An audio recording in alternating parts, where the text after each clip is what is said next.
Today I'm going to explain an American horror anthology movie called Nightmare Cinema, released in 2018. Spoilers ahead. Remember to like the video and subscribe. The movie opens up with a young girl named Samantha walking down the streets at night. She's arguing with her boyfriend over the phone when she reaches a theater, the Rialto. The theater is showing the movie The Thing in the Woods with her name below it. Surprised to see her name, she enters the empty theater and takes a seat.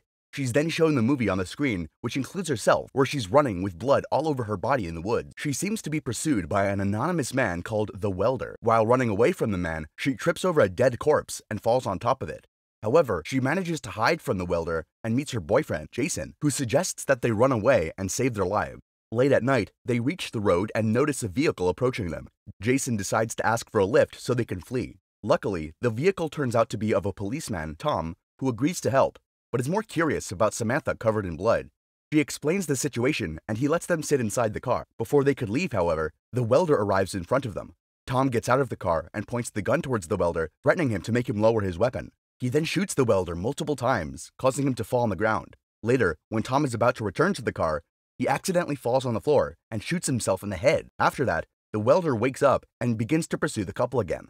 In the next scene, we can see that the couple is running towards one of their friends, Mike's house. He lets them enter, and Samantha begins to explain everything. She tells him that all of their friends are killed by the Welder, and now he's behind them. The Welder then arrives and throws a hammer at Mike, knocking him down. When the Welder tries to enter, Jason blocks the door and uses a shotgun nearby to shoot him. However, the Welder breaks open the door and enters, stabbing Mike with a long, rod-like weapon. Jason shoots at him again, but the Welder puts an injured Mike's body in front of him, blocking all of the bullets fired by Jason. When one of them hits Mike's head, he blasts into pieces. Afraid to witness all of this, Samantha flees and reaches the basement. Jason begins to fight with the Welder and tries to stab him with a knife. The Welder takes the knife and instead stabs it into Jason's body. Meanwhile, Samantha enters the basement and screams after finding several corpses. Jason is then burned to death by the Welder using a flame tool. Hearing her boyfriend's last scream, Samantha gathers some courage and emerges from the basement with an axe. She attacks the Welder and manages to get an upper hand. However, when she's about to kill him, the Welder reveals his shield mask and reveals himself to be her old friend. He then tries to remind her about their outing from the last weekend. The scene then shifts to the time when Samantha, Jason, and Fred, along with their other friends, arrive at a farmhouse to enjoy their weekend. After some time, they notice something falling from the sky to a nearby forest. Jason asks his friend to go look, and they have a look down at the mysterious thing that fell. Soon, they all reach the object, and Jason touches the back of a thorny mass, causing a large number of spiders to emerge. Everyone panics and starts to run. The strange spiders also pursue the group and enter into all the people present except for Fred, who somehow manages to flee and enter one of the sheds. Despite closing the door though, a spider enters inside and attacks him. Luckily, a mask falls onto his face, covering it and not letting the spider enter his body. Fred then kills the spider with a hammer. Afterwards, he decides to kill all of his friends who are invaded by the spider, so that the infection wouldn't reach human civilization nearby. Fred suits himself up with the welding dress and starts to kill all of his friends. After he finishes telling all of this to Samantha, she starts to scream, revealing the spider hidden inside her skull. Samantha pleads with Fred to kill her and make her free. Fred gets up, grabs an axe, and eliminates her. However, soon after he exits the house, a swarm of spiders arrive and attack him. After that, the scene shifts to Fred driving a car and heading towards the city. While driving, we notice some movement inside his skull. This tells us that Fred has also been infected by the spiders and is now heading towards the city to spread the infection. In the following scene, we see a romantic couple, David and Anna, sneaking into the theater to finish their intimate moment. While inside, the screen lights up and they're shown a movie starring themselves. In the movie, the two are inside a restaurant and Anna has a slight scar on her cheek. David confesses his love for her and tells her that he wants to spend the rest of his life with her. Later, he suggests she stop worrying about the scar on her face and that he'll pay for the plastic surgery if she wants to do so. David also mentions to Anna that his mother had undergone multiple plastic surgeries and could talk to her personal doctor if Anna considers having surgery to look beautiful. The next day, we see Anna at the clinic, where Dr. Lehner is checking up on her scar. After having a look, Dr. Lehner suggests that she could have plastic surgery, which will remove 95% of it. The scene then shifts to the surgery day, where Dr. Lehner and two other nurses are preparing to perform surgery on Anna. Anna is made unconscious, and Dr. Lehner starts performing surgery on her. Afterwards, we see Anna dreaming of herself during her wedding with David. Upon approaching him, she suddenly notices Dr. Lehner and the nurses carrying surgery implements with their hands covered in blood. Afraid, Anna awakes to see the nurse and David standing beside her and staring at her face. Because of the medicines, however, Anna soon falls asleep, and during this time, David takes some pictures of her before leaving. After Anna wakes up, she asks the nurse, Simone, to let her use a mirror. However, Simone rejects her request and also doesn't allow her to make any phone calls. At night, Anna gets out of the hospital room and walks down the hallway to find Simone working on a computer. Soon, Simone gets a call and has to go downstairs. Taking this as an opportunity, Anna skims through the computer and finds some strange facts about the surgery performed on her. Before she can look any further, however, Simone returns. Anna flees, and on her way, she notices someone yelling for help inside a room.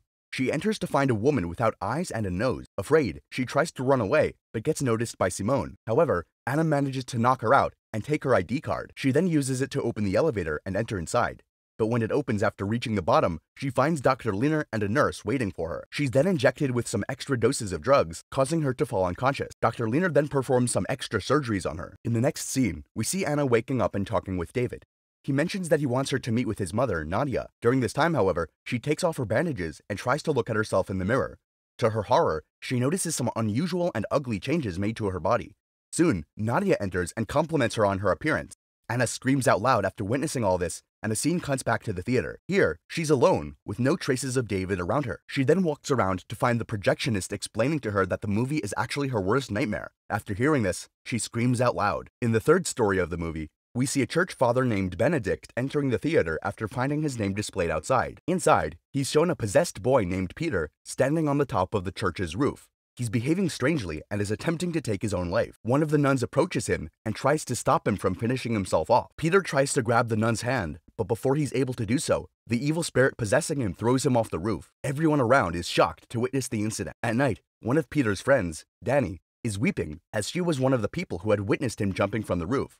Her mother tries to console her and tells her that she's always with her. Meanwhile, we see Father Benedict and the nun being intimate. Later, they hear some sounds coming from outside. When they go outside to find out about it, they see blood marks all around the church, with a big strange face made on the floor with blood. The next day, Danny is bullied by one of her female friends at church. She tries to ignore her, and the female friend gets attacked by some evil force, causing her to fall down. Meanwhile, the girl notices a devil-like creature standing behind Danny's mom. Late at night, all the girls present at church are possessed by the same evil spirit. Inside, the nun reads about the devil and finds it to be Masset, a destroyer. She tries to convey the message to the father, but the dead Peter approaches and informs them about someone who's possessed by a devil spirit. He warns them that they should get rid of it before it's too late. From what Peter said, the father and nun believe that the evil spirit is inside Danny, so they decide to perform some exorcism rites on her before it's too late. However, when they try to do so, Danny's mom intervenes and takes her away from them. Later, the father realizes that it's actually Danny's mom who's possessed. In the next scene, we see Danny's mom entering the girls' room and controlling every girl present and torturing them. The father and nun arrive to notice Danny's mouth closed with stitches. Soon, the children present start to attack them. The father and nun try to defend themselves by carrying a sword and reluctantly kill some of the children. After some time, Danny's mom climbs to the rooftop and is ready to kill herself. Inside, the children who were killed regain their lives and stab the father with different weapons, ultimately killing him. Elsewhere, the nun approaches Danny's mom and tries to stop her from taking her life. However, Danny's mom grabs the nun and both fall down to the ground.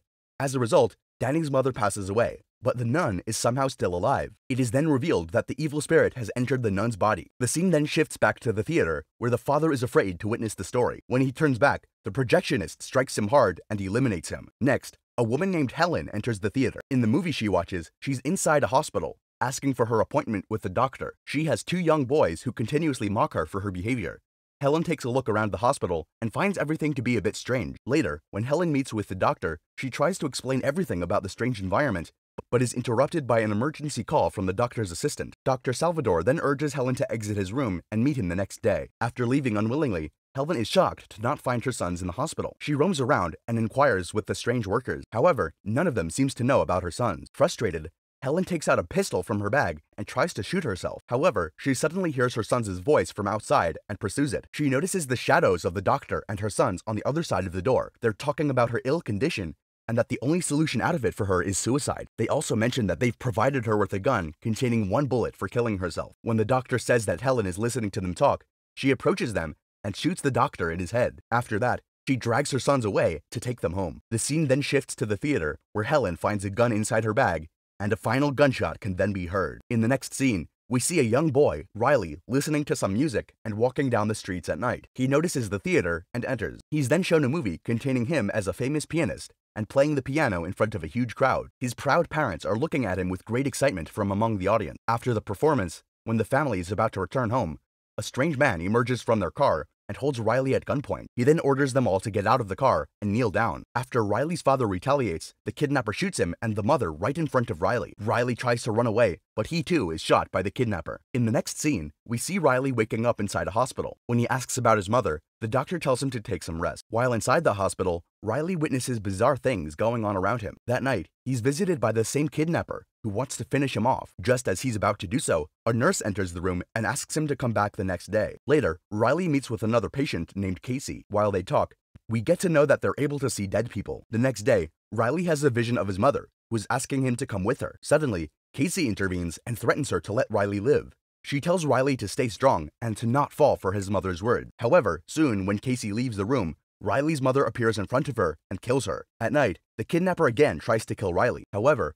Riley manages to get away and hide inside one of the morgue containers with Casey's dead body. After Riley gets out of the container and flees, he's noticed again by the kidnapper, who attacks him yet again. Meanwhile, Riley gets another vision of his mother, who suggests he'd die, while Casey suggests he fight back and live. Riley listens to Casey and stabs the kidnapper with a stick right through his neck. Later, while he's being escorted by the doctors, Riley again notices the kidnapper in front of him. The scene then shifts back to the theater, where Riley is afraid to witness all this about himself. The projectionist appears and asks Riley to run if he wants to save his life. He also reveals that all the previous participants in the theater are dead. In the last scene, we see the projectionist putting the videotape of Riley into a box and placing it onto a shelf containing a large number of such boxes. Thanks for watching, everyone. Remember to leave a like and subscribe, and we'll see you next video.